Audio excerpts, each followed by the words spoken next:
Hello and welcome to Aquaristic Real Talk, the podcast from Bustani Aqua Art. My name is Holger Hengstler and this is my show.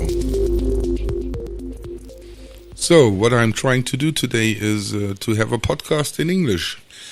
Why in English? Two main reasons for that is that I'm trying to improve my English because I'm going to the Interzoo. The Interzoo is one of the leading fairs for pets and also for aquaristic.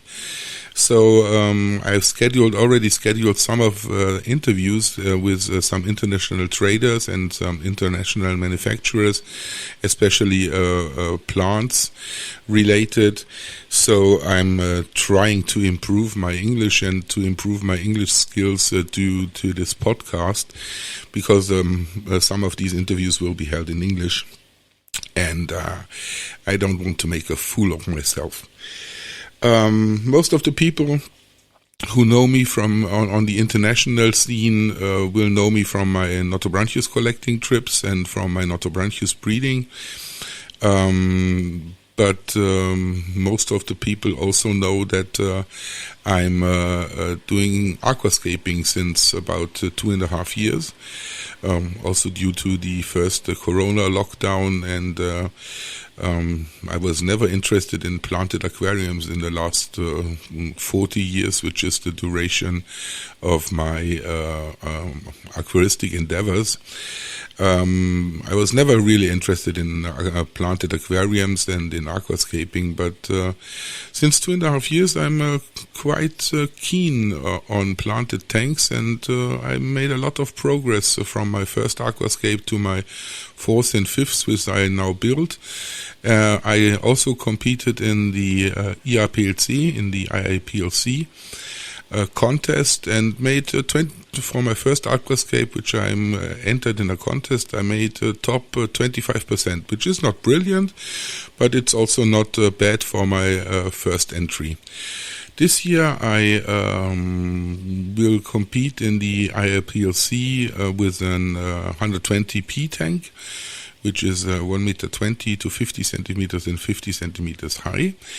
I already took the final shot, and it's quite nice to see how I progressed, and I think the photo and the tank in itself is much better than my first entry. So let's see what the results will be. I'm quite satisfied with the tank, and let's wait and see. The second reason I'm doing a podcast in English is that I've also have an audience in America. My statistics on Spotify and Anchors show me that I have a 2% listener space in America.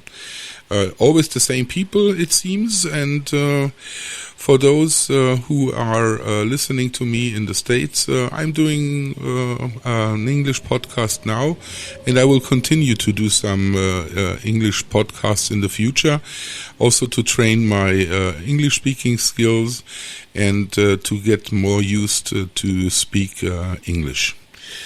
What else? In this episode, I will try to make some comments about cycling the tanks, avoiding algae problems in an aquascape, and to also react to one of the German podcasters who made an episode yesterday that he also changed his cycling routine from a couple of years ago, and he's now doing it some things doing differently. He also does it differently than I do, and I want to point out some of the things which I have learned in the last couple of years regarding planted tanks and regarding the cycling in the first couple of months life cycle of a planted aquarium, especially a planted aquascape. To be more precise, my setup for the 120p is a complete ADA setup with ADA solar RGBs. I have an ADA tank and an ADA stand. And I have a Oase filter. I don't know if in the English-speaking community the Oase filters are as famous as they are in Germany, as Oase is a German company.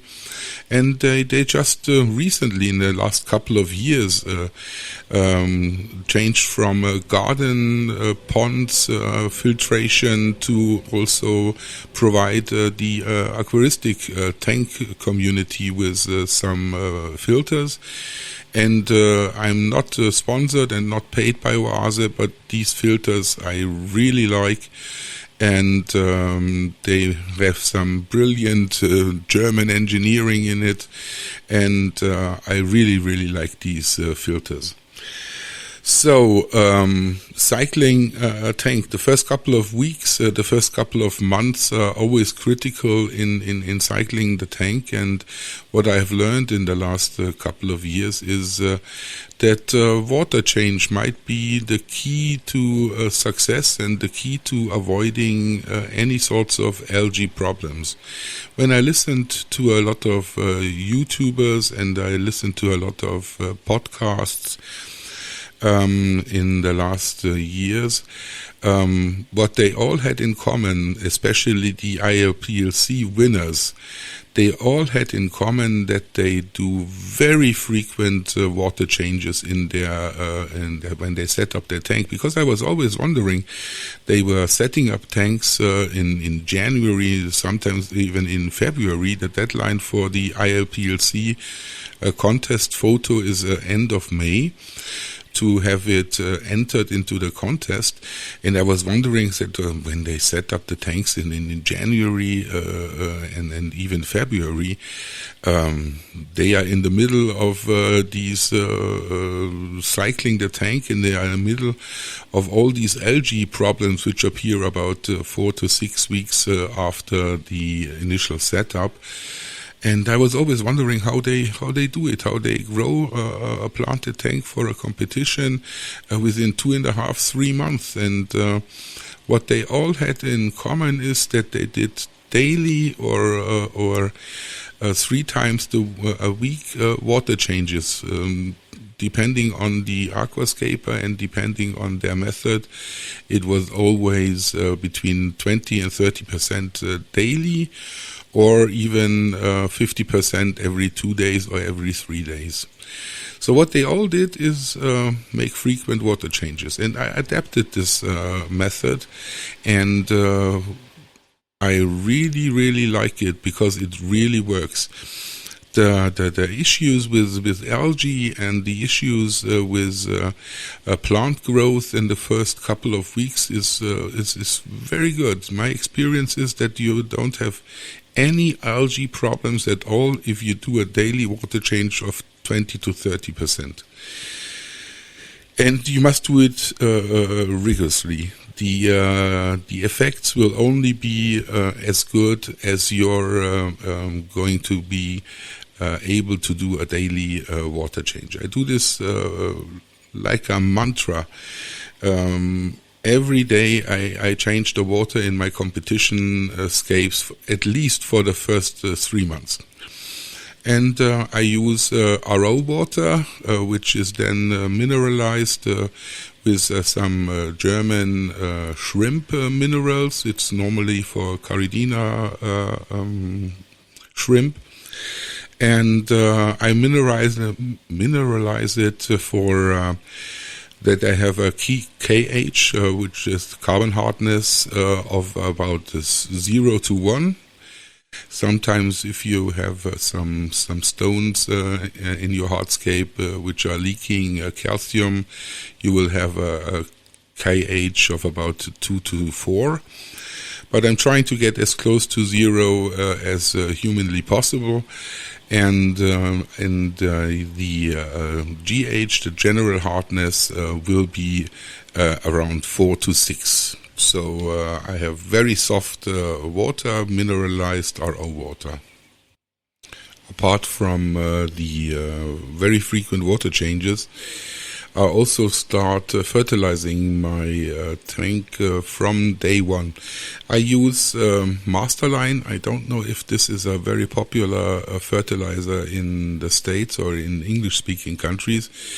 Here in mainland Europe, it became quite popular. I use all-in-one soil, which is a very lean dosing system in combination with the soil I use. And I use liquid carbo. Liquid carbo is also from Masterline, which avoids also algae growth, especially red algae growth. So I fertilize from the very beginning, and I try to fertilize as the prescription or as the label says. Of course, I use soil in my aquascapes. The soils are essential for having a stable environment from the very start. And I also use some German soil, which is from Glasgarten. This is the Garnelenhaus Logemann brothers in Hamburg. And I'm a huge fan of this soil. It's more a shrimp soil. It's not a planting soil like the Tropicas and Denales and ADAs, which are on the market as well, and which are good soils nevertheless. But I'm a huge fan of this Glasgarten soil because it's not so overly heavy fertilized. It still has enough ferts to supply the plants with the necessary fertilization during the first couple of weeks and couple of months. But it's not so over-fertilized like the old ADA. The old ADA Amazonia soil, the algae problems were inherent. It was not avoidable to have algae problems because the soil was so heavily fertilized. It now became better with the version 2 Amazonia, but the first version of the ADA Amazonia, you really had to do a dark start, and you really had to do very, very frequent water changes because the soil was so heavily fertilized. I used CO2 from the very start, and the key to success, in my personal opinion, is to frequent water changes, and I introduce some algae eaters on a very early stage. Those of you who listen to my German podcast know that I'm not a huge fan of Clitum corona snails and algae-eating snails, Nerita snails and stuff like that, because they lay these eggs on your hardscape, and within a couple of weeks your hardscape looks like crap. If you're not doing some very frequent maintenance with steel brushes and brush these eggs off the hardscape, your hardscape will look like crap within a couple of weeks. So I'm not a huge fan of snails. They are good algae eaters, but I personally don't use them in my tanks because I don't like to have these eggs on the hardscape. I think it looks crappy, and I don't like it. What I do is Otocinclus and of course Amano shrimps. I introduced these Amano shrimps very early in the game. Within the first week, I will put a decent amount of Amano shrimps in my scapes, as I have put in, I think, 25 Amanos in the 120p. The 120p has 300 liters. I think 25 Amanos is the right amount for this tank. Some of them will climb out of the aquarium, some of them will die, so we will be left with about 10-15 Amano shrimps after a couple of months. I also use Caridina shrimps. I introduced some black pintos into the tank, which all survived because of the brilliant water conditions which I provide.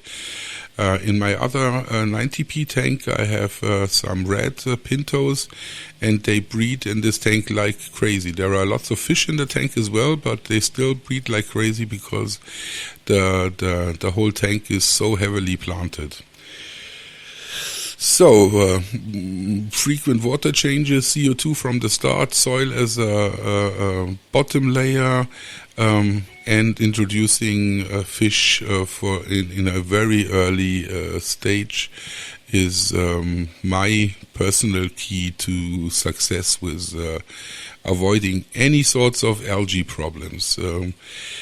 I have, during the first couple of months, I have in all my 6 aquascapes which I have built till today, I had no algae issues whatsoever.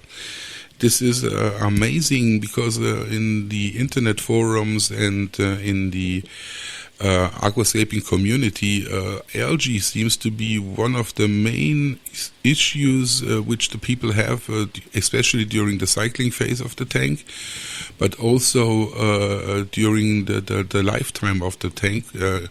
Sooner or later they will get algae problems. In the photos which you see, which are quite nice tanks, mostly they are not real aquascapes, but they are community tanks. But still, if you see these tanks and overgrown with algae, all sorts, green algae, brush algae, red algae, algae everywhere, I'm lucky to say that I don't have any algae issues at all. I will get algae issues when I'm doing my final shot. The 2 weeks or 3 weeks after my final shot, I will get some algae issues in my tanks. This is because about 2 weeks before I take the final shot, and I think that the plant growth is adequate for the final shot and the aquarium looks brilliant, I start to overdose the fertilizers. I put in more fertilizer than it's recommended, just to push the plant growth in the last week before the final shot. And after I took my final shot, I normally get a bit lazy with the water changes, so this will automatically lead to some algae growth. If I see them, if I see some of the algae, especially long green string algae, I will of course try to get rid of it manually, and dose a higher percentage of carbo, and then I do some frequent water changes again, and the whole problem will be gone within 1 or 2 weeks. But this, I must confess, I get some algae, because after the final shot I'm getting a bit lazy with my water changes. Yeah, what else? Some of the people say you don't introduce fish within the first couple of 3 to 4 weeks for the tanks because of the nitrate peak. This will definitely kill your fish if you have some sort of nitrate in your tanks, but with my water changing regime and with the filter being cycled for 2-3 weeks, especially if the filter is already cycled with a dark start, then you can introduce fish after 1 week. The fish will be fine because you will not get any nitrate peak and no issues with the fish, because your filter is already cycled, and with these water changes, which I do 30-40% every day, there is no chance then that you have issues with the fish. So I introduce Otocinclus, Gara flavata, I introduce Amanos, and I introduce some Caridina shrimp, and these cleaning crew will help me avoid also any algae issues. I said a lot about cycling the tank now. Last but not least, I want to speak about a special plant which I have in my tank, and which I'm very happy that it is growing and it is flowering now. Christel Kasselmann, a very famous German plant specialist, gave me one of her Nymphea species, which is believed to be Gardneriana, Nymphea Gardneriana. But it seems that it's not Gardneriana, it's something different. Because since about 2 days I see the first flower trying to reach the surface, and I sent Christel some photos of this flower. You can also see this on my Bustani Aqua Art Instagram, which I highly recommend, of course. And Christel says it's not Gardneriana, definitely not, because the stems of the swimming plants, swimming flower and the swimming leaves are all a bit hairy, and she does not know of any of the Nymphea species which have hairy stems. So we were looking forward. I will dry the flower for her and make a couple of photos once the flower reaches the surface and tries to be a real flower. And then we will see what this plant is really about. It's exploding in my tank at the moment, and has a lot of swimming leaves, and he has a lot of other leaves. The real cool thing is that the leaves underwater are more yellowish greenish, and as soon as they reach the surface, they will become blood red. Very, very, very beautiful plant, and as I see it at the moment, quite rare in the aquaristic hobby as well. You have the normal Nymphea lotus, which is a very common plant, also grown by a lot of gardeners and aquarium plant suppliers throughout the world. And this Gardneriana species still is very, very rare. And it's also a bit more difficult to keep, to be honest.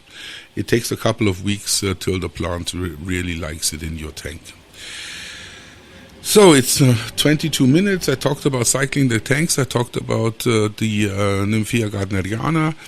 And I will finish up my podcast with on a good note. I think I will listen to it right now, and if it's okay for me, I will upload it. And I'm very happy if I can get some reactions on my English podcast, especially from the English-speaking rest of the world outside Germany. If this is something you would like to have more frequently and more often, I really think once a month or once or on a bi-weekly basis, I should introduce an English-speaking podcast. You can write me on Instagram. Bustani Aqua Art is the Instagram account, but you can also drop me an email under Unimatrix0 with a double X at the end and a 0 as a number at me.com. And you can, of course, find me on Facebook, Holger Hengstler, and contact me there. So use all the social media channels to give me feedback on my first English podcast, and hopefully we will hear each other again in the next couple of weeks. And if you find it funny, I could also speak with a very strong German accent, which will be very funny for the people in America. And this will also be a comedic element when I'm doing this in a very strong German accent. I also can do the whole podcast in a very strong German accent. So if you like a strong German accent and you have a German accent fetish, just tell me and I will do a podcast especially to satisfy your fetish. Okay, so let's do it. 25 minutes already, and I'm out of here. So this was it, the podcast from Bustani Aqua Art. Thank you, and till next time.